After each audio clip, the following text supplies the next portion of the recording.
Some people treat their bedroom like a place they pass through. Others treat it like a place they return to. That difference sounds small, but psychologically it isn't. Because when someone genuinely loves their bedroom, not just for comfort, but for what it represents, it usually reflects something deeper about how they process the world. It says something about how they manage energy, how they regulate emotion, and how they create stability in environments that are often unpredictable. There's a certain kind of person who doesn't just stay in their room, they build it. Not necessarily in a physical sense, but in a psychological one. Every detail becomes intentional over time. The lighting, the layout, the objects, even the silence. And without realizing it, they create a space that functions almost like an extension of their mind. A place where they don't have to adjust. A place where they don't have to perform. And that alone already reveals a pattern. The first trait is a strong need for controlled environments. The outside world is full of variables, people, noise, expectations, interruptions. For some individuals, this constant unpredictability creates a subtle but persistent level of cognitive strain. It's not always obvious, but it accumulates. The bedroom becomes the opposite of that. It's a space where variables are reduced, where outcomes are predictable, where nothing changes unless they choose to change it. This sense of control is not about isolation, it's about regulation.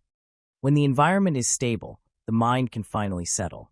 The second trait is internal stimulation preference. While many people rely heavily on external input to feel engaged, social interaction, movement, novelty, others can generate engagement internally. They can think deeply, imagine, reflect, or create without needing constant external triggers. The bedroom supports this because it removes unnecessary noise. It allows attention to turn inward without being pulled in multiple directions.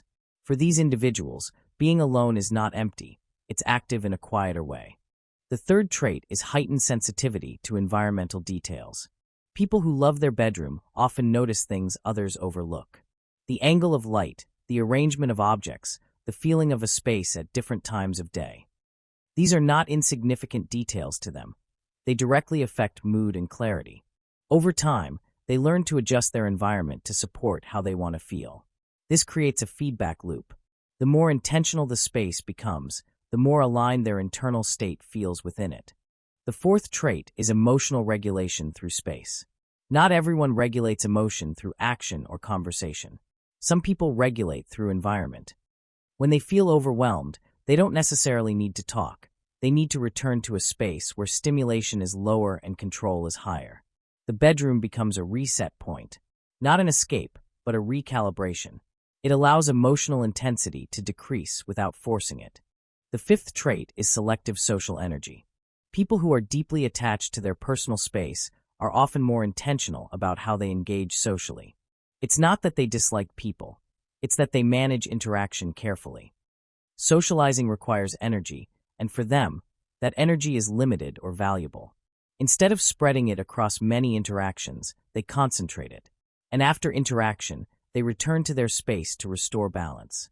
The bedroom becomes a base, not a barrier. The sixth trait is identity expression through environment. Over time, the bedroom becomes more than a physical space. It becomes a reflection of preferences, habits, and internal patterns. The objects inside are not random. They represent choices, interests, associations. The way the space is arranged reflects how the person thinks. This creates a sense of alignment. The environment mirrors the individual, and the individual feels more grounded within it. The seventh trait is cognitive decompression. Modern environments are dense with input, information, decisions, social signals. For individuals who process deeply, this creates cognitive fatigue. The brain doesn't just register input, it analyzes it, connects it, and stores it. Without a space to decompress, this accumulation becomes overwhelming. The bedroom provides that space. It reduces input, allowing the mind to process and stabilize. This is not inactivity, it is necessary recovery. When these traits combine, they create a pattern that is often misunderstood. From the outside, it can look like withdrawal, like avoidance, like someone is choosing to stay in rather than engage. But that interpretation misses the function behind the behavior. The room is not replacing life, it is supporting it. It allows the individual to maintain clarity, energy, and emotional stability so they can engage more effectively when they choose to. There is also an important distinction between isolation and intentional solitude. Isolation removes connection. Intentional solitude preserves it. People who love their bedroom are often practicing the second, not the first. They step away to regulate, not to disconnect permanently. The difference is subtle, but it changes everything. Another layer to this is how these individuals experience overstimulation. In environments with constant input, their threshold is reached more quickly. Not because they are weak, but because they are processing more. More detail, more nuance, more signals. The bedroom becomes a controlled filter. It reduces input to a level that can be managed without strain. There is also a relationship with time perception. In highly stimulating environments, time often feels fragmented, interrupted, rushed, reactive. In a controlled space, time feels more continuous. This allows for deeper focus, longer periods of thought, more sustained attention. The bedroom supports this by minimizing interruption. However, this pattern is not without complexity. When a space becomes too central, it can begin to limit exposure. Growth often requires variation, new environments, new interactions, new challenges. If the bedroom becomes the only comfortable space, leaving it can feel increasingly difficult. This is where awareness becomes important. The goal is not to reduce attachment, but to maintain flexibility. There is also the question of boundaries. When the same space is used for everything, rest, work, stress, the brain can struggle to separate states. Relaxation becomes harder because the environment is associated with multiple functions. Many individuals who are aware of this begin to create internal zones or routines within their room. Small distinctions that help the brain differentiate between activities. Another interesting aspect is how this trait connects to creativity and introspection. A controlled, low-stimulation environment supports deeper thinking. It allows ideas to develop without interruption. This is why many people who value their personal space also engage in creative or reflective activities.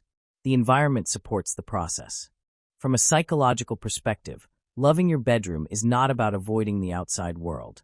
It's about having a place where your system can reset, where your attention is not constantly divided, where your environment aligns with your internal state instead of competing with it. And once you understand that, the behavior stops looking passive. It starts looking intentional. Because not everyone needs constant movement to feel engaged. Some people just need a space where nothing is pulling them in 10 different directions at once. A space where they can think clearly again. A space where they don't have to adapt to anything, because everything has already been adapted to them. Personally, I've always found that the spaces people feel most comfortable in often reveal more about them than what they say out loud. When someone truly connects with their own room, it's rarely about the room itself. It's about what it allows them to feel. There's a quiet kind of clarity that comes from being in a space where nothing demands your attention unless you choose it. And maybe that's why some people keep returning to it. Not to hide from the world, but to reset themselves before stepping back into it with a clearer mind.